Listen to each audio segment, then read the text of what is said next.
welcome to EduAdvisor's webinar series, where we speak to industry experts and academicians of various backgrounds to give you key insights about their professions. I'm Josephine Ong, and I'll be your host for this session.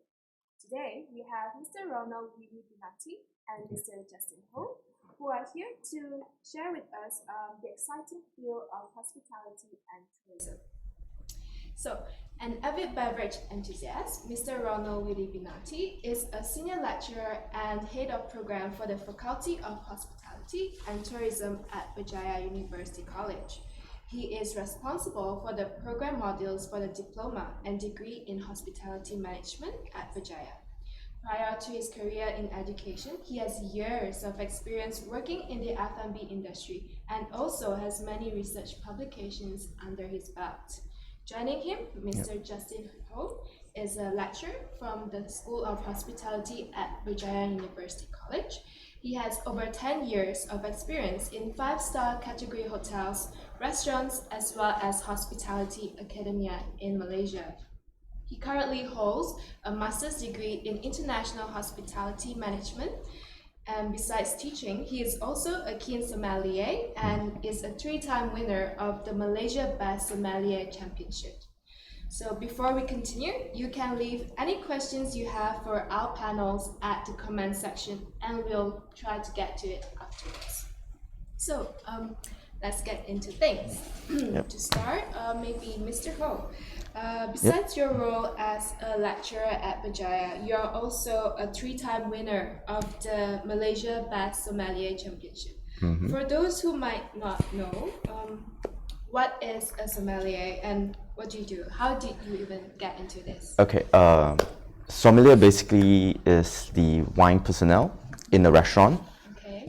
They handle wines and sometimes even beverages around the restaurant itself. And actually, I started to get into wine because of a senior of mine. He is now residing in Finland as a sommelier. So just out of nowhere, one fine day, he just called me and asked me, "Do you want to get some alcohol?" I'm like, "Yeah, why not?" And then, yeah, he asked me to go to his restaurant, which is a Wintry in Damansara. So he gave me a wine, and then I tried it out, and I wasn't that much of liking it back then, but he asked me to try to go to a wine course, and then after I go to a wine course, I felt that I really wanted to know more about this beverage that's in front of me, and that's how I started into the wine industry. Yeah. Wow, just like that. Yeah, because of alcohol. So do you already have like an interest in wine before that? When I was staying in Germany, when I was 10 years old, my dad was working in Germany, so he used to ask me to drink alcohol at the age of 10. Wow. Yeah, so that's the first time I tried one glass of wine. It's called Riesling, which Germany, they are very, very famous at making this white wine. So it's slightly sweet, so as a kid, we like something that's sweet. So that's the first time I tried wine. And and I don't drink wine until when I was probably like 18 years old, 19 years old, when I studied my diploma in hospitality management. Yeah, then that's probably the second time I drink wine. Yeah, and I don't really like it because most of the time wines are dry. Yeah. And then as a kid, we don't like dry stuff. We like something that's sweet. We like something that's flavorful. Asians in general like Asian sweet in general. wines. So so back then I still don't really like it until I started to learn more, and then I was like, okay, there's some history, some a lot of technical things inside when you want to make a wine, and that triggered my curiosity, and Here you are today. Yeah. So when you tell people that you're a sommelier, then what do people normally perceive about what you do? Before he answers that, sommelier is actually a French word. Yes. Historically, a sommelier is a person that sits beside the emperor. Last time we have Napoleon, and he sits beside the emperor and checks every beverage whether there's poison or not, because at that time everybody wants to become emperor, because only while being a king, you become rich. But over time, as civilization becomes more modern and French becomes a republic, that profession becomes what it is today. So you are an expert in wine. Yeah, and there is no direct translation of what is a sommelier is. Until But now. yes, but if you are in the hotel industry, working in a five-star restaurant and hotel, then you would know what is a sommelier. And normally people who wants to enjoy a good glass of wine or bottle would normally Looks for a sommelier. yes, look for a sommelier. And to a certain extent, if I am drinking this wine, I would like recommendation of a cigar. You will also go to see a sommelier. Yeah. Or even Yes. for food pairing. Yeah, food pairing, cheese, and so on. Yeah. So Yeah. back to Justin. So when people ask me, you're a sommelier, so what do you do? Like usually that's the first question I say, yeah, I'm a sommelier. Yeah, usually I'll have in a funny way, I tell them I'm a sommelier. I'm lying to you to buy more wines. Yeah, that's one of the things they were like, oh, so that's what you do. Yeah, I'm like a wine waiter, wine salesperson, just to tell them. And there's nothing much I can tell them. It's like most of the time I tell them that, yeah, I'm lying to you and just trying to make you buy more wines to boost up my sales in the restaurant. Yeah. But Malaysian consumer are generally shy. Yeah, when, to us. Yeah, when asking, because we have a face to carry. Yeah, we don't want people to see us as We are newbie. We are not knowledgeable. yeah. So they rather say yes, yes, yes, and yeah. But it's good to ask for a sommelier assistance, because normally they will ask you, what style do you like, what is your budget, what is the food that you're having today. So by asking, then you would know and enhance your dining experiences. Yeah. These are mostly like at the luxurious restaurant. Not necessarily. No, Not necessarily. I don't think so. Yeah. Nowadays, even like small restaurants or independent restaurants that we are talking about, they don't need a sommelier, but they need a person that actually knows about wine. Correct. Not necessarily that the restaurants need a sommelier, but definitely you need even a waiter or manager that has the wine experience or even wine knowledge, because whether you know about wine or not is very, very crucial nowadays. The younger generation, they prefer to look for people, they are more adventurous, I would say. They'll be like, oh, so you are the sommelier, so you are the person selling wine. So can you tell me the difference? They are willing to take, whatever you are saying, because they believe in you, because they know that you are the expert, so you should know more. And then, unfortunately, in the current market, there are a lot of people call themselves a sommelier or even a wine specialist. They do not really have the qualification or expertise. They are probably just a wine connoisseur. That a lot of people actually think that a wine connoisseur and a sommelier or wine specialist are the same, but they are actually different, because we have to go through qualifications. We have to do a lot of things like wine blind tasting to actually sharpen up our palate, so that we can tell our customer or tell our client, so this is what are the wines and so on, this which is good to your liking. But a connoisseur usually will tell you that, oh, this is the wine that I've been trying, which I think that's good, and they are kind of trying to influence people that they like to like the wine. But for us, we usually respect the personal choices. We just, based on what our customer really want, we explain this is how the wine style is, and probably the wine, these are the things that you're looking for. Yeah. Very insightful. To continue, Mr. Pinati, Yeah. you have a background in food technology and bioprocessing, which is a food science degree. Yes. Thereafter, you moved on to winery and beverage and have stayed in hospitality industry ever since. Yeah. And also, you have many publications under your belt. So Not that many. do tell us more about what you do that interests you. Yeah, as you mentioned, I started with a food science degree. At that time, my interest was really into food and how food is being developed, whether or not what we are eating can supply the nutrients that we wanted. It's more like food science, nutrition, what you eat, and your health, and so on. But over time, because the work that I do in food science and food technology is more in the lab. So you analyze samples and specimens. So I decided to move to the service industry. So I started my career actually with Domino's Pizza Malaysia. So that is like the fast food. Then after that, I did a specialization. I went back to study specializing in wines and spirit, and that was in France and Italy. So I did that. Then fast forward now, the publication or the research that I do normally looks at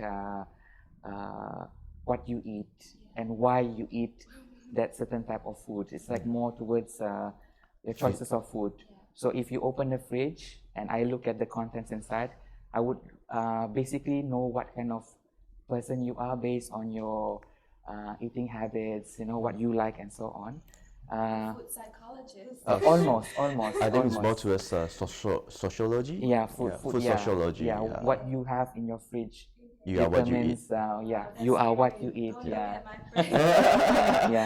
But not to say it's a bad thing. It's just that I wanted to know what consumer wants, because nowadays with globalization and with the ease of travel between countries, you have many more food options. And because of that, you're exposed to more flavor profiles. So you're open to varieties of food compared to our parents or our grandparents when they were young. They are only used to maybe Chinese food and Indian food, but now you have Italian food, Hungarian food, food from other countries. And I think because of that, our taste profile are more open. Complex. So, more complex. But at the same time, people who are safeguarding the heritage cuisine are asking whether the young people nowadays can really enjoy what our ancestors used to have. Local cuisine. Or they call it heritage cuisine and so on. So that is where my interest lies. But most of the time, it's more on hotels and restaurants, how consumer behave and so on. Wow, very insightful. I can see a lot of passion in food. So let's go to what's the best part about working in hospitality, and also the worst part, or should I say challenging? Perhaps. I start first. Mr. Justin. Justin. Okay, so because I have my own bars and restaurants as well, so sometimes you enjoy working in environment when you have a good team members. You enjoy every single moments of it because you have a good team. Everybody just work together and make the operation become so smooth. And then when the customer actually leave your restaurant, you see them smiling and saying thank you sincerely, and that actually makes me happy. Like, okay, my customer walking out from my door of the restaurant, they are happy. Okay, that's probably, I would say, that the most enjoyable part for myself. So, and other things is, because I work in a wine bar, I mean, I have a wine bar, so like when the customer asks me a lot of questions, it's like a passion of myself to share all this experience to them. Because I believe one words from this actor, Andy Lau, he used to say, whatever you learn, you share and you teach other people. So I'm trying to do the same as well, to teach all this information and to share a lot of information about wine to a lot of people, so that they understand more of wine industry, instead of just going to a restaurant, oh, this is the cheapest wine, or probably they'll say that the most expensive, the cheapest, I get something in between. So even though you get something in between the pricing, but if you don't like the wine, means that you don't like the wine. We need to respect like personal choice and so on. We all grew up in a very, very different matter, so our palate will be very, very different. So I always believe that to pick the right choice of what you like is to know what kind of personality you are first. Then from there, like what you eat the most, and then what you like the most. From there, we can pick a wine that you would like. And then when they actually say that, no, the wines that you just recommend is something that I never tried before and I liked it. So the moment when the client or your guest just say that, you're like, I did the right choice. Thank you. Yeah, Right, kind so of the that's feeling. like a satisfaction. Yeah, I think the happiest moment that you work in this industry is when your guests just pat on your shoulder and say, "You have a very good Yes. sommelier." And it's like, Because hospitality is all about service Yes. and fulfilling customers' expectation by doing service. So at the end of the day, if they enjoy the experience that you provide, I think that is the best part of working in the industry. Besides the perk of being able to travel and to get see. discounts on hospitality products because you are in the industry itself. Yeah, I think that is the best part about working in hospitality. But the worst part or the most challenging part You share. is also working with difficult guests, Okay. especially now because all this information are at the tip of your fingers. Yeah, so the customers that you handle nowadays are more knowledgeable and they already have a set of expectation and they would want you to fulfill that expectation. Yep. Yeah, so yeah, I think that is the most challenging part because we work a lot with people. I actually like 1000% agree with that. Sometimes the customer will just, you tell them about this wine and then they just take out the phone. There's an app called Vivino. Yeah. And then they will straight away tell me that, oh, but Vivino said it's very, very bad. Then I would just tell them, you're not Vivino. I mean, personal choice. You might like it and you might not like it, but most of the time it's like anybody can go to Vivino and say something about the wine. And then probably this person does not like the flavor, but you liked it. And yeah, sometimes you just have to explain to them. Not everything from the internet are correct, because like Wikipedia, they say, a fingertip Wikipedia, you have all the information. And then when you start looking at it, some part of it you need citation, that you need to research or somebody have say something about it before. But there's none, so it means that any person just go onto the internet, I can change the information over there. So most of the time I'll tell the student that at the end of the time, go back to the book. It's being published, as somebody have read through it, so it means that those information are correct. But on the internet, not necessary. That's why I tell them, try first before you judge it, because they will just snap it. This wine is good. Then I'll tell them, but there's 200 over ringgit. Are you going to spend that money? When they tell you their budget, it's like, oh no, I only have like 100 plus. You should try this. And then they snapped it.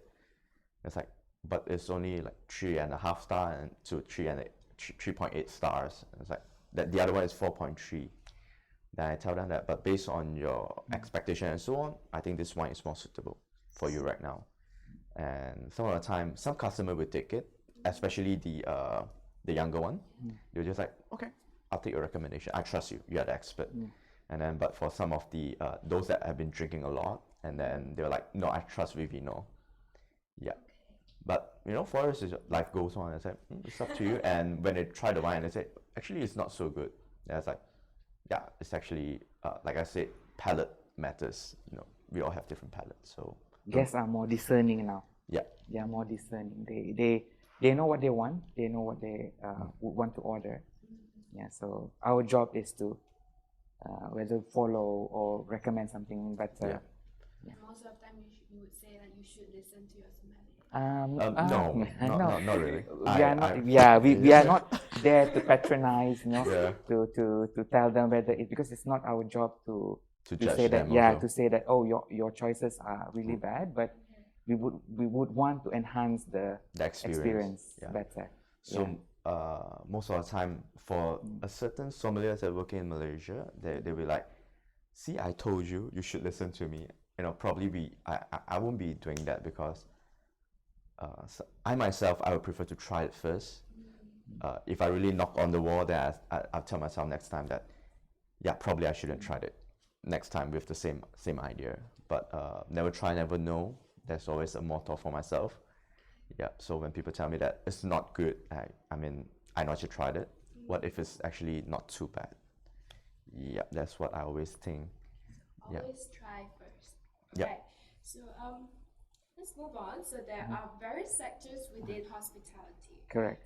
As the head of program in hospitality, Mr. Binati, maybe you can explain to our young and keen audience the key sectors and what do they entail. Okay, so far the discussion has been all about food and beverage. Yeah. Yes. But hospitality is a very big industry.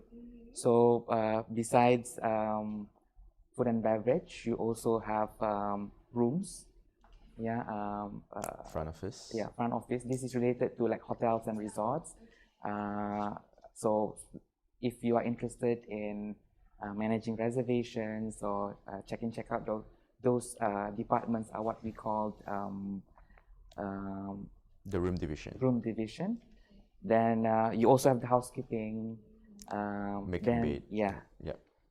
In F&B, you also have the banquet Department. a banquet department where they handle like weddings. And so in order for, let's say, a couple to do a wedding in a hotel, they would first meet someone that is in charge of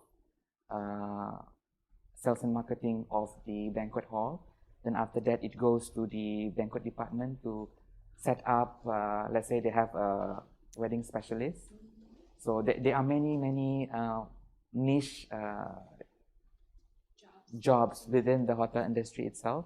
Then back of the house, you have purchasing, you have receiving finance storekeeper, department, HR, which also deals with the employees of the hotel itself, staffings.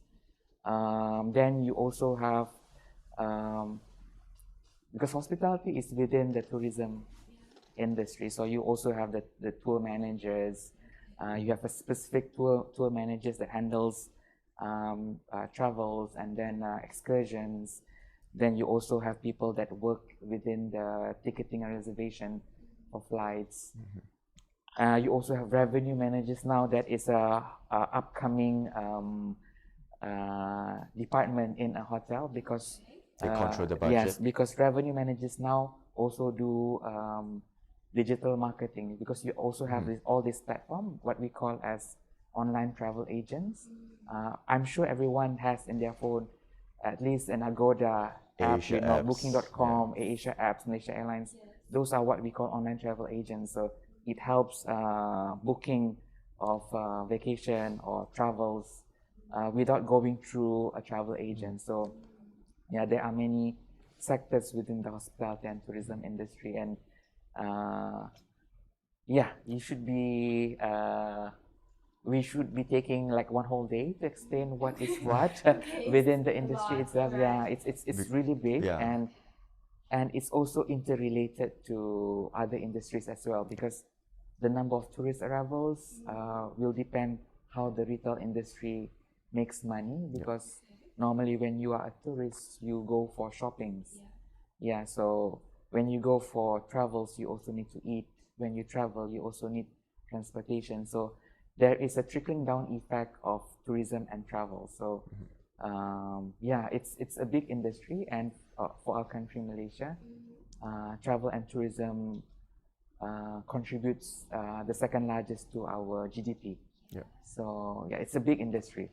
Yeah, it's a big industry. So let's say if someone is interested in hotel management, right? Okay. So then let's say right now they're in the division of bookings, right? And then what if like they suddenly want to change to a different department? Is that possible? Yeah, it is, because like for example, Ronald was talking about the banquet department.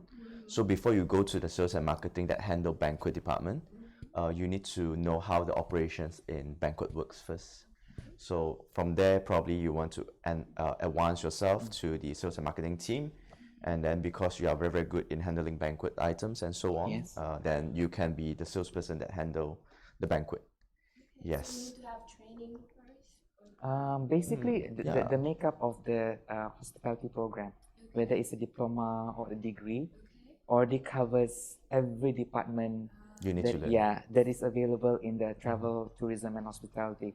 So at the end of that program, only you decide whether you want to become a sommelier or a specialist in, let's say, event management in a hotel, or a wedding specialist, or a specialist in banquet, or you want to become director of housekeeping. You don't want to see clients.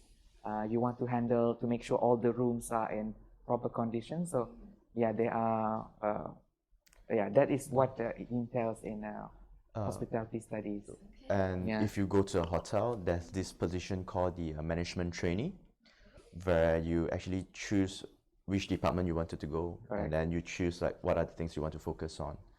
And this department basically helps you to get to know like the departments that you want to know before you advance yourself to become the assistant manager or even supervisor.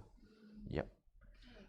So what are some things that people think or students get the wrong impression of about hospitality and tourism when they first enter? The first thing is would people say- thought that we work in hospital because Yeah. of the word Hospitality. hospitality, but basically Yeah. it's because of the word hospitable.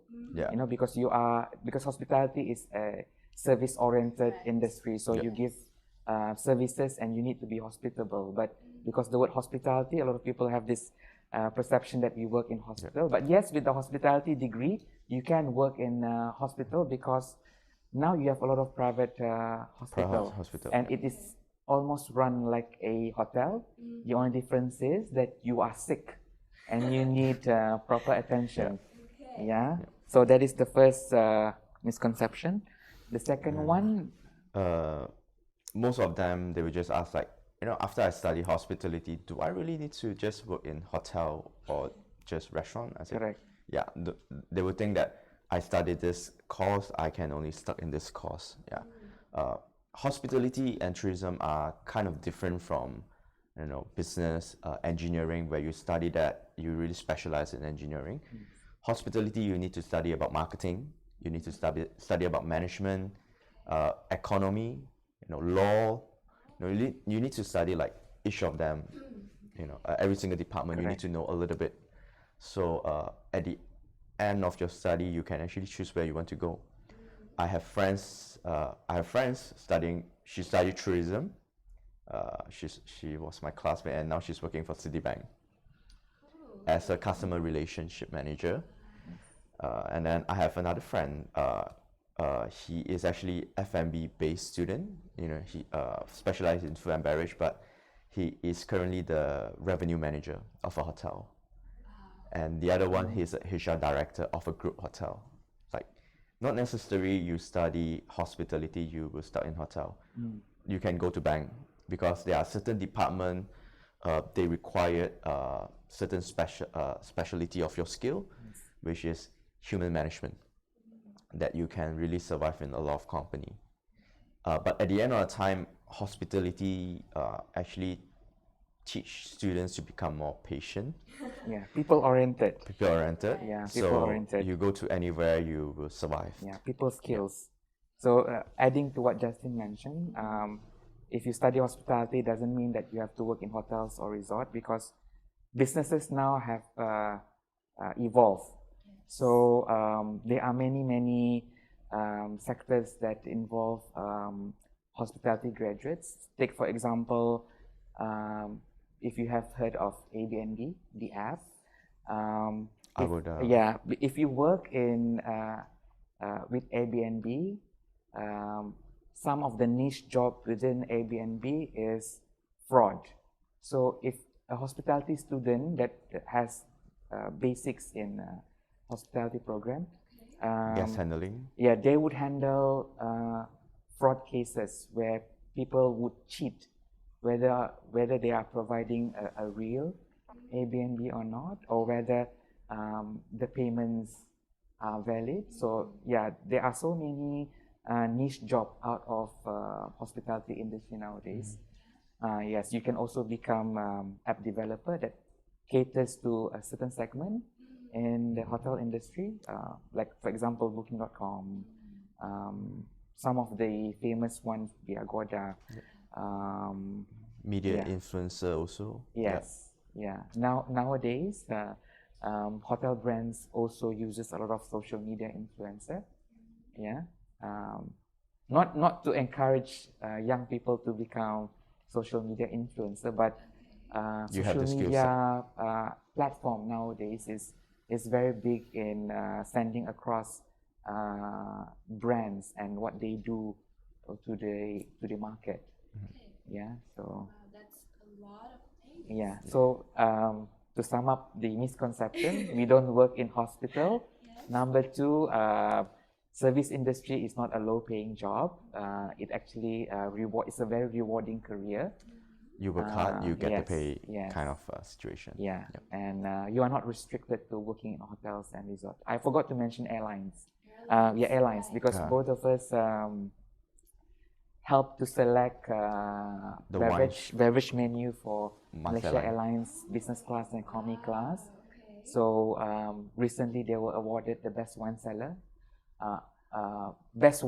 for Business class. business class among all airlines. So we actually beat Singapore Airlines, Cathay Pacific, and so on. So Yeah. if you are using Malaysia Airlines services, yeah, the wine selections are done by a group of us. group Yeah, there's 10 of us that help to decide. Sommeliers and wine Yeah. specialists. I'll Yeah. keep that in mind. Yes. Okay, so what are some of the most, since you've mentioned so many jobs just now, what are like the most exciting one that people usually, jump into when they think about? I think most exciting one, most easiest to have money and the easiest to fail is food and beverage. Yeah. Food and beverage, because if you notice, food and beverage trend is the main topic of social media. People normally put reviews. If they don't like it, they post it online. If they love it, they will post online as well. Yeah. So yeah, it's the easiest to become successful and the And- easiest to fail. F&B. It's a very Honest. yeah. Yes, and people wants to become a celebrity chef Yeah. because it is also within the hospitality industry. Yeah. I think that would be the most in demand, most glamorous, I would say, Yeah. glamorous job. Yeah. But for me, I think the most in demand is a hotel revenue manager. Yeah, because like I've mentioned now, yes, the bookings, because you have many platforms now on how you do hotel bookings or travel bookings, not only going to the website of the hotel, but also through many apps. So you have to consolidate. And if you notice, offers in Agoda, offers in Booking.com, even though it's of the same hotel, might be different. So as a hotel revenue manager, you have to make sure that the hotel make money, but at the same time, you also don't disappoint The customers. customers that uses all these services. Yeah. So I think that is for now the most in-demand job. Yes. Probably in Malaysia, yeah, that's one of them. But if you actually go overseas, France, Macau, China, they are actually looking for a lot of food and beverage personnel, F&B person that have a lot of skill sets. This is something that has been losing in Malaysia, because a lot of Malaysian, if I were to go to a restaurant to eat, I'm not going to spend like 3-4 hours in having my dinner.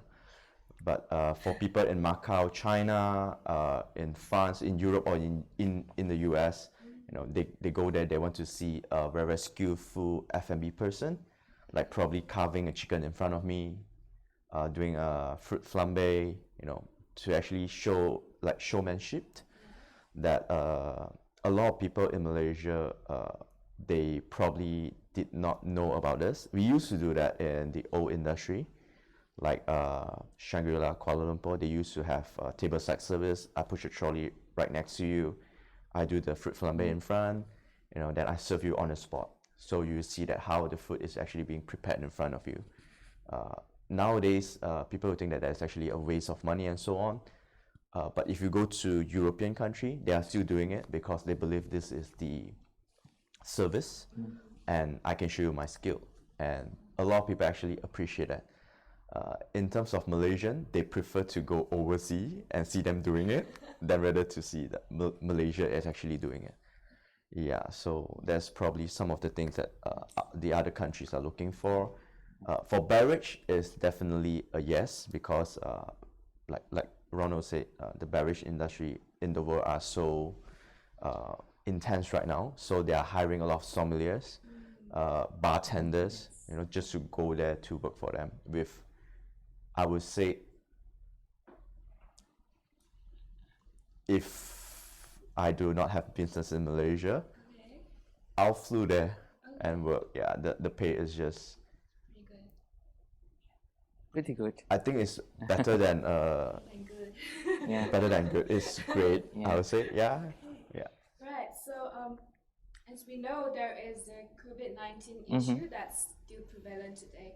How do you think this impacts the industry, and is it still a good idea to pursue hospitality? If you ask me, yes. Impact is bad. Yeah, the impact is really huge on travels and tourism, because if you read the newspapers in recent times, you have airlines that have to ask their employees to take unpaid leave. But I always believe that whenever there is a crisis like this, the opportunities It's bigger. is after. also very big.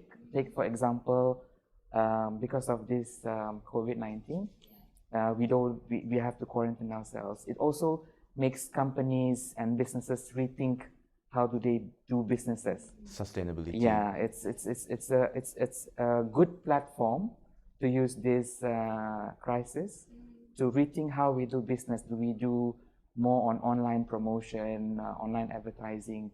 Yeah, it's a good time to strategize. Like hotels now they don't have much guests, so it's the best time to retrain their staff to get to that level of service that they wanted. Then when the outbreak is no longer there, I am sure travel and tourism will pick up, and expectations and needs to be fulfilled the soonest the demand is there. So in a way, now people are scared. There's panic everywhere, but for businesses, there should always be some form of progress. Of course, you don't work physically in the office now, since some of the work have been automated. You have computers and so on.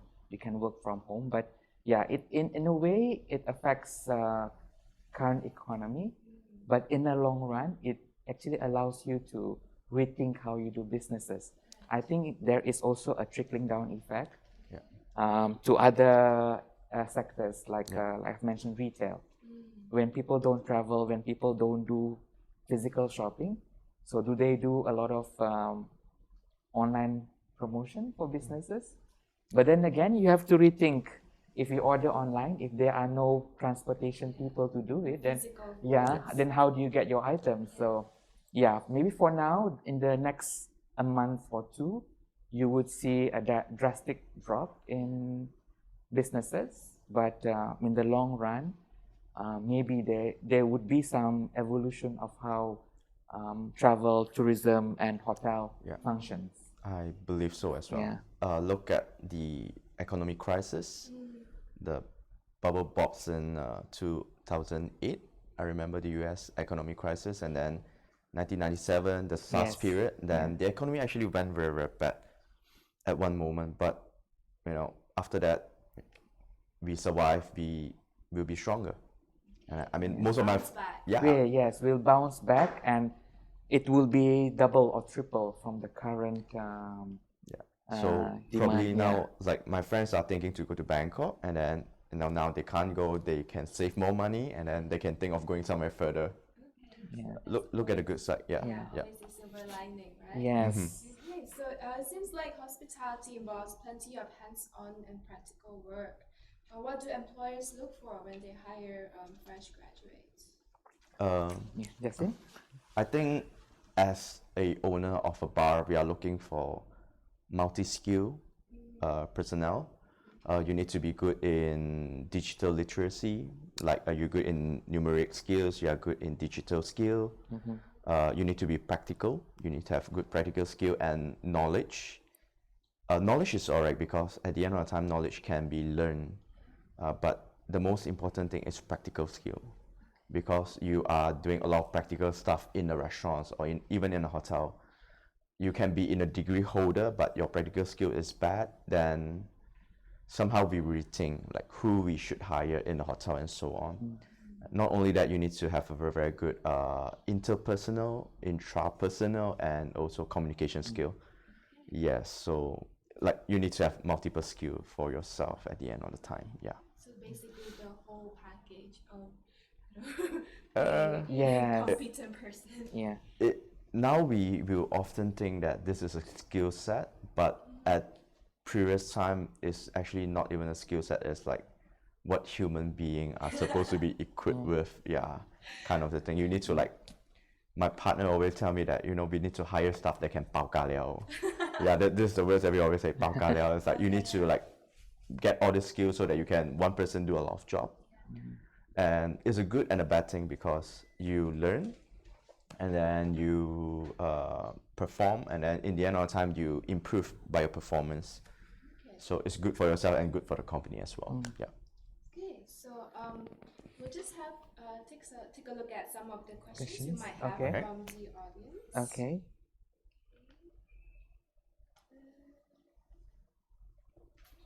Okay, so we have one question. Does a career in hospitality pay well? I hear it's not very high. Okay. Uh, Okay. For hospitality graduates, normally, yeah, when you just started your career in the industry, I would say the pay is average. I wouldn't say it's very low or Not very very high. high. Yeah, it's there's a give and take, because normally when you just start in the hotel, for example, you have to start at the bottom level because you need to know how a department the basic functions. operations. For example, like in front office, how to do check in, check out, because there is a system that you have to be familiar with. Of course, over time, when you have mastered the skills, then you go to a Different level. different level, which is like the managerial and so on. So, but I would say the gap between a general manager and those who just started is very big. But once you have experience, you are in the middle management, then you will see the difference in terms of pay. Yeah, to a certain extent, 5 digits. It's 5-digit salary. So, Yeah, so people think that, okay, I work as a front office, my salary is just 900 ringgit, and then I have 4 service point. 1 service point 600. is 600 or 400. But that is the old way of how hotel operates. Nowadays, hotels don't really practice service point. Then now they give you a gross salary. Because if, let's say, you go to a bank, you want to have loan, and you just show your slip, your basic is just 900, banks would not give you to buy house or buy car. So there is a lot of changes now in the hotel industry, and because they need to retain skillful employees, so the salary package now is better. It's actually quite varies. I mean, yeah, it varies between brands. If let's say you are in Hilton group of hotels, the staff discount is really good. You only pay around 50 per night, compared to guests paying 400, 500, 600 per night. So you get benefits from in a different angle, because if you're working for Hilton Group, so you travel around the world, you go to Hilton Group and stay. Imagine that you go to Japan, and usually the hotel goes up to 300-400 a night. Now you are paying 50 ringgit. That's a lot. Yes, you have to look things in a different angle. You can't just look at, okay, I'm getting this much of salary. I mean, but I started with only 1,500 ringgit. So, I think nowadays the young people, I don't know about how most of the young people look at salary, but for me, I normally look at the whole package. It's not only the salary per se. Not only on the dollar sign. But because if I were to work in let's say airline company, and not only the salary but also the benefit that comes with it. Flying here, there. Yeah, because I know if you work in an airline, let's say revenue manager for maybe AirAsia, they can travel they only pay 30% of the flight tickets. So if let's say they want to go to Honolulu and it's around 1,000, so they only pay 30%, yeah, of that to go. Which is including everything. Yeah. Yeah. So, yeah, there are give and takes, but yeah, it doesn't. I wouldn't say it doesn't pay that much. Yeah. Yeah. In fact, if you are a GM, You are like you can 20 over earn 1,000. 20, 30. Yeah. To a certain extent, if you are a regional GM for Malaysia, Brunei, and Singapore, Like 50 over yeah, 1,000. 50K per month. Yeah, like I say, if you actually work even overseas, one of my friends is getting, convert back to ringgit. He's a sommelier title. I think he's getting around 15,000 convert back. Yeah. Okay. Yeah. Time to start. Yeah, but I'm not but not saying that you know, when you graduate you work overseas, but because opportunities are also a lot in Malaysia. Yeah, it's just knowing where to tap. Yep. Yeah, which is your passion and which group of hotel or brands you want to work, or you want to build up your own hospitality brand. So I would say that there's a lot of opportunity in Malaysia. It's just that whether you want to take it, and probably after a few years of getting through it, you know, your salary will double or triple up. You never know. I mean, there's one keyword that we always say: you just have to hang in there. Right. Yeah. Okay, so before we end our conversation, any last tips to give out? any last tip, if you are interested in the hospitality industry, I think first of all you need to have passion. Yep. Passion in your work and passion in people, because like I've mentioned many times, hospitality industry is Service a industry. service-oriented industry. So you work a lot with people with the assistance of technology. So Yep. the second skill set that you need now is digital Literacy. skills. Yep. Because I'm sure young people nowadays, They're good in computers and so on. Yeah, not only computers, like social media posting, all those. They can even do short film now with TikTok, if you, if you notice. So that is my last word. Know where is your passion, and have an open mind, because there are so many opportunities nowadays outside, whether it's in hospitality, in tourism, or in travel, or in media related to travel. So yeah, that's my advice. Maybe Justin wants to add up to it. Probably I'll just say that if you see opportunities, you just grab it first. Because sometimes we always think that, oh, there's opportunity here, but there is also opportunity there. Then when you start to measure it, by the time you go down to your standard deviation, and you probably felt that the margin of error is very, very low, and both opportunities probably grabbed by somebody else. Just go for it. You just have to go for it. You know, for better or worse, you know, if it's a good thing, it's a gain. If it's a bad thing, it's a lesson. There's never a losing part of your life. You know, you just have to don't give up. Just practice whatever it is, because like the 3-time sommelier champion is. When I first time get the championship, somebody actually said that I'm not qualified to be a champion. So the second year I go back to the same thing, and, you know, just to tell people that I'm qualified, and still somehow they would think that it's not qualified yet. So the third time I went back, I just, you know, I won again to some of the old champions, and say that now this is a champion that you recognize, so I beat him right now. So am I qualified yet? And then so just don't give up. Just if people look down on you, you just have to just go through it and tell people that, you know, I'm as tough as what you think other people are. Right. Yeah. Okay, so thank you guys No for problem. a very insightful sharing, right? So thank you for joining